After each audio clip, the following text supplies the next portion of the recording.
Salut les amis, on est actuellement dans les Hauts-de-Saint-Leu, on est chez Maric, un éleveur d'animaux, et je laisse Adrien dans un premier temps vous expliquer le planning de ce matin.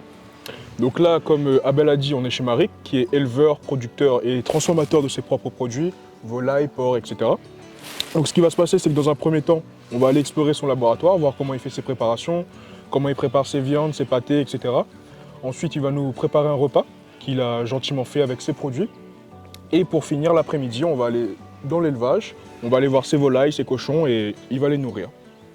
C'est ça, donc l'objectif c'est de pouvoir voir comment Maric travaille ses produits et ses animaux, car ça va être le principal fournisseur au niveau de la viande pour notre émission Cuisine la case Mamie. Voilà, donc ça va être super et on y va les gars.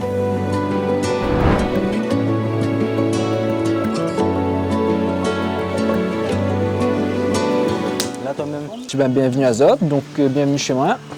Rivière Maric, éleveur de cochons noirs et poulets en plein air. Et aujourd'hui, Zop s'assure à moi d'une journée de transformation de cochons.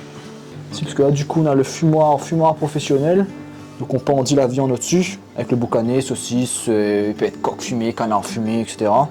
On a le fumoir en dessous avec l'évaporation au-dessus et ça tourne. Et juste pour savoir, c'est du fumage à froid ou du fumage à chaud? Fumage à chaud là. D'accord. Là moi j'ai deux résistances au-dessus que j'allume en haut là, je règle ma température. Et fumage à chaud du coup. Ok, donc quand le produit sort, il est déjà cuit un peu? Non, là c'est une pré-cuisson. Ok, une pré-cuisson. C'est une pré-cuisson. Après c'est qu'on peut manger cru, bon, sur du magret de canard ou des viandes comme ça, on peut. Un peu plus petit. C'est un peu petit, beaucoup plus fin, c'est ça. Okay. Et bon, si on fait un coq fumé là, c'est conseillé de refaire cuire derrière quoi.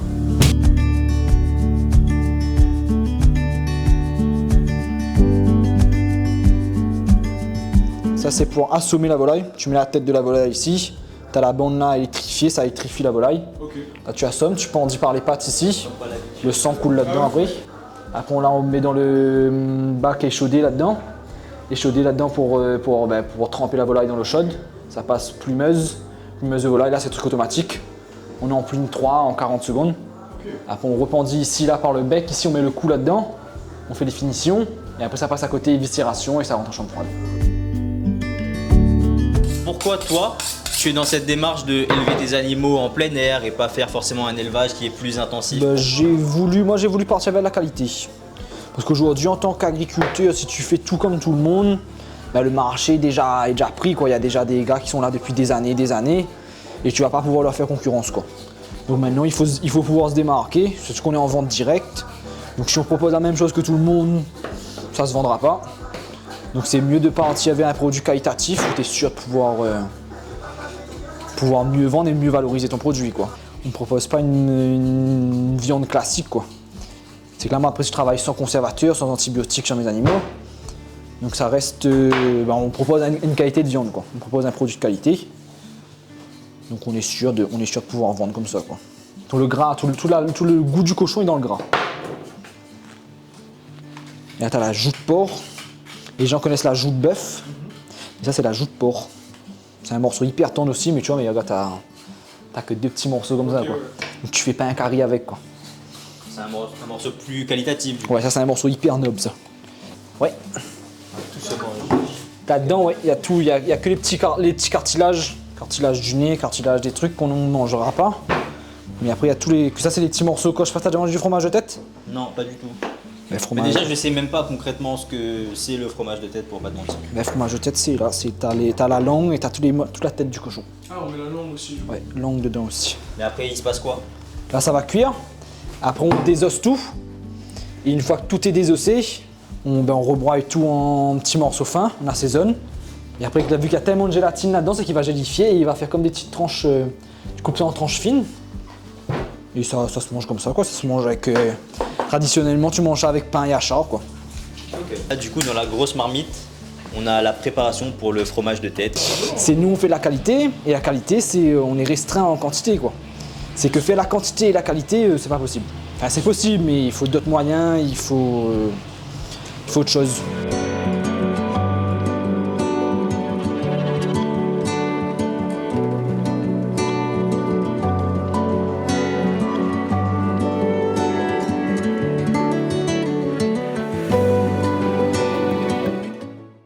Les gars, ce midi à Skip, on va manger la pâte cochon.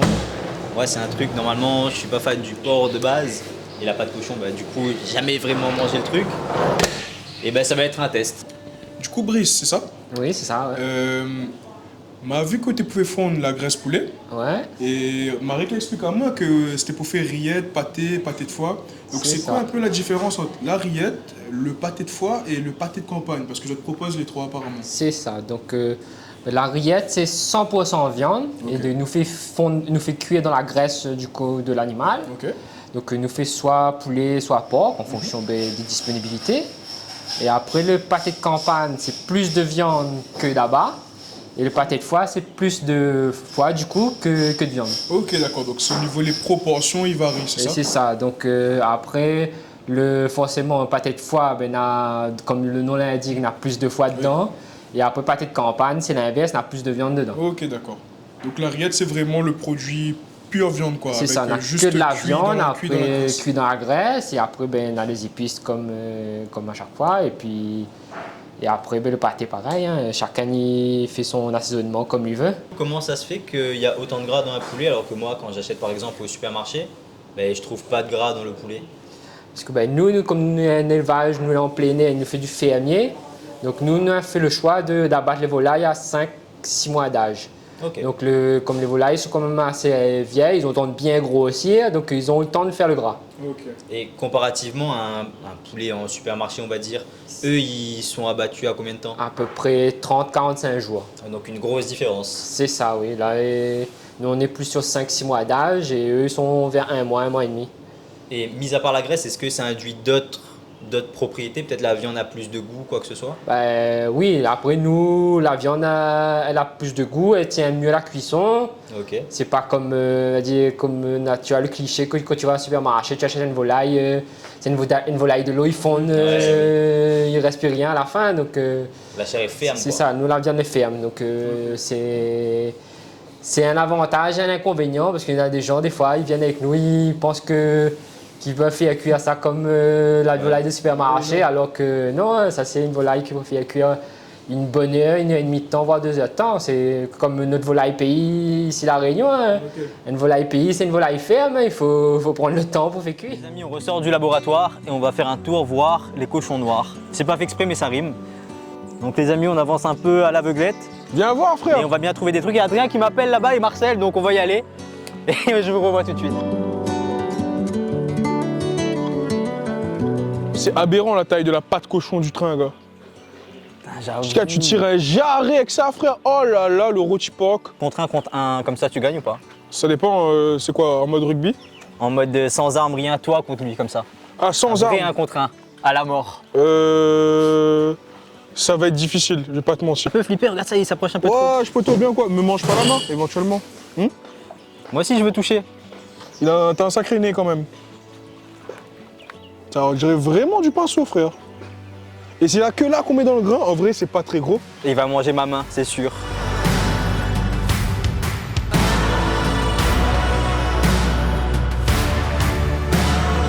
Un citron qu'on a trouvé dans sa cour, il est super beau, il est super gros.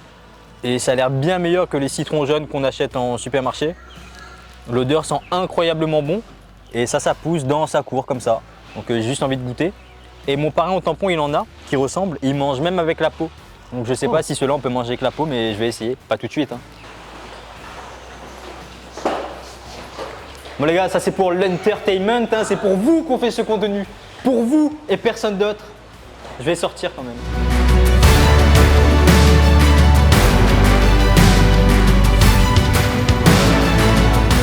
Donc là les amis, on arrive au poulailler, je crois, au poulailler géant.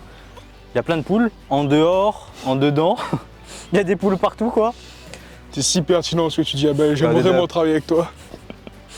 Donc on va visiter un petit peu et voir ce qui se cache un peu par ici. C'est Peut-être qu'il y a juste des poules. tout de suite moins impressionnant que les cochons. Hein. Ouais. Comme vous pouvez le voir ici, les poules, les poussins sont quasiment en totale liberté et ils peuvent grandir jusqu'à 6 mois. Vraiment de la viande de qualité à la fin et des animaux qui ont l'occasion de vivre une très belle vie dans la nature, entourés, pas tout seuls et qui mangent bien en plus. Donc franchement c'est beau à voir et si on mange de la viande, je pense qu'il vaut mieux manger cette viande-là que de manger la viande de supermarché.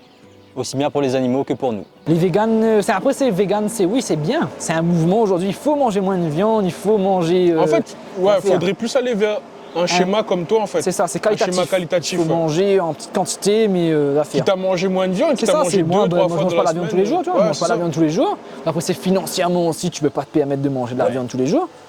Après tu peux te permettre de manger de la viande tous les jours, mais si tu vas manger de la viande à basse qualité, et tu sais même pas comment ça a été élevé, d'où ça vient, dans quelles conditions. Après, dans dans le temps longtemps, la viande c'est pas un truc qu'on Non. mangeait tous les jours, c'était Moi, un produit... mon grand-père, moi c'était une volaille, c'est tous les dimanches tu manges une volaille. Ouais, c'est possible de faire un pâté avec la poitrine de porc? Ouais. Mais après c'est que si on ne pourra pas mettre 100% viande quoi. Ok, d'accord. On sera obligé de mettre un petit peu de foie, un petit peu de zabat, ouais. un petit peu de zabat dedans. Normalement on y fait 100% de viande, hein.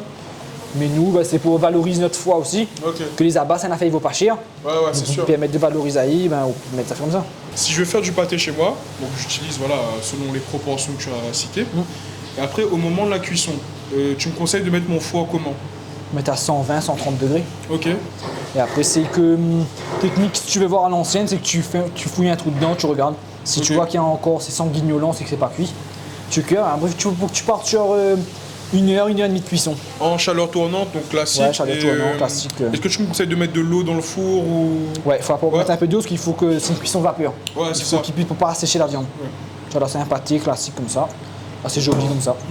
Texture de Ça va, après ça dépend qui. Hein. Oui, c'est ça. Parce qu'il y a des boucheries que ils achètent du sang, ils mettent juste dans la tripe avec quelques épices et c'est tout. Et à moi j'essaye de faire un boudin qualitatif quoi. Mais c'est bizarre ce concept Tu regardes dessus comme ça. Ouais. Là c'est que tu ouvres avec tes doigts, tu ouvres, tu mets là-dessus.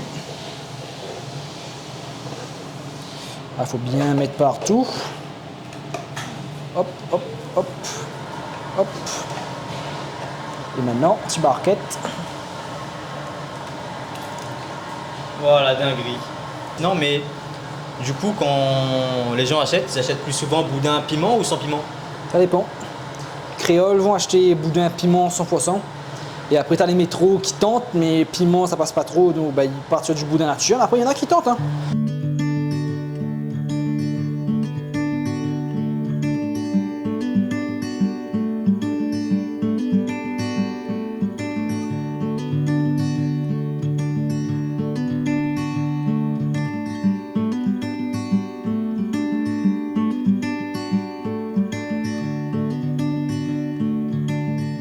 Du coup là on a été invité chez Maric en personne pour manger un petit repas. Normalement c'est la pâte cochon, donc on verra bien ce que ça donne. Et là on est actuellement dans son jardin, donc on vient de manger des petites goyaves, c'était incroyable, naturel en plus. Bah moi franchement je suis juste pressé de goûter. Il m'avait dit que c'était un porc Xantac, donc la pâte cochon avec Xantac. Un bon petit repas créole à l'ancienne, avec un rougail ananas, mon rougail préféré en plus. Moi j'attends que de manger. Hein. Donc là on va manger parce qu'on a quand même faim, il est 13h52, donc on a filmé toute la matinée. On vous retrouve sur la table, donc à tout de suite.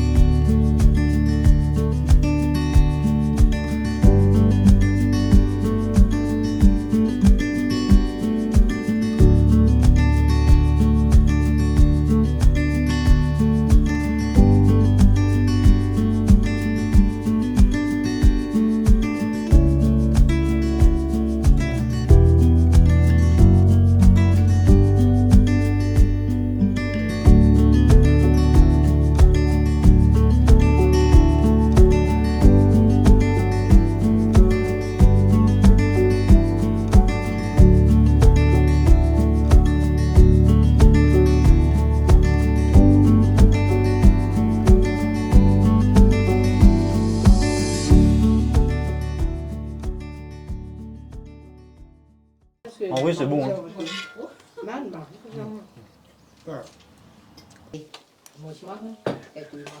Comment tu es arrivé à ce métier-là? À ce métier-là, moi je suis petit-fils d'agriculteur et fils d'agriculteur. Donc moi je suis né là-dedans. Mon père a toujours eu des animaux, toujours eu des terres à s'occuper, tout comme ça. Je suis tout petit, je suis dedans. Donc moi depuis que je suis en CP, CE1, je sais que je vais devenir agriculteur. Et après moi j'ai fait ma formation cursus normal, le lycée, collège. Après je suis parti faire lycée agricole, BTS agricole. Et après je suis parti en métropole. Parce que je voulais avoir une ouverture d'esprit, c'est d'aller voir autre chose. Donc je suis parti en métropole. Je travaillais 1 an dans un élevage de porc là-bas. Et au bout d'un an là, je voyais de plus en plus c'est la vente directe, vente à la ferme, tout comme ça. Je me suis dit bon, je suis jeune, autant faire une formation pour apprendre à découper de la viande. Et après je verrai. Donc j'ai fait ma formation de CAP boucher. Et je suis rentré à La Réunion en novembre 2019. Et en janvier 2020, il y avait l'ancien propriétaire ici qui il vendait. Et il avait déjà tout en place. Lui. Il avait déjà les cochons noirs, la volaille plein air, le laboratoire, le camion de vente. Tout le truc était déjà là. Donc c'était une opportunité à prendre. Au lieu d'aller tout créer moi-même, de reprendre l'élevage de mon père, d'aller créer le laboratoire, le camion, faire sa clientèle, on avait déjà un truc déjà tout fait. Quoi. Est-ce qu'au niveau que je t'ai vu manipuler tout à l'heure la viande, découper, etc., tu étais très à l'aise avec le couteau, ça allait vite, c'était très précis. C'est ta formation de CAP boucher qui t'a appris toutes ces techniques-là? Ouais, non, ça c'est vraiment. Tu étais dans un centre de formation Ouais, ça j'ai fait formation en alternance. Ok. C'était un CAP en un an. Du coup, vu que j'avais déjà bac et BTS, donc j'avais plus besoin de faire de formation. Tu avais juste, t'avais pas de matière générale, t'avais que la pratique quoi. Donc là pendant un an, j'ai vu le gars à la boucherie où je travaillais, on découpait 10-15 cochons semaine. Quoi. Donc là, il y avait de quoi faire. Il y avait de quoi faire, de quoi apprendre. Quoi. Toi, tu as réussi à te démarquer en étant plus dans le côté qualitatif que quantitatif. C'est ça. Et à terme, tu aimerais faire évoluer comment justement ton business? Nous là actuellement, vu qu'on est un peu perdu dans les hauts, là on va chercher les clients en bas sur les côtes, sur les marchés forains. Et nous idéalement, c'est réussir à faire monter ces clients-là jusqu'ici. Soit faire la vente à la ferme, proposer d'autres trucs avec des repas à la ferme, avec des visites à la ferme, des trucs comme ça. Quoi. Et ça c'est sur du plus long terme, quoi. Pas maintenant. Okay, donc vraiment développer l'aspect, les gens viennent ici, toi tu as beaucoup moins besoin de te déplacer. Ouais, c'est ça.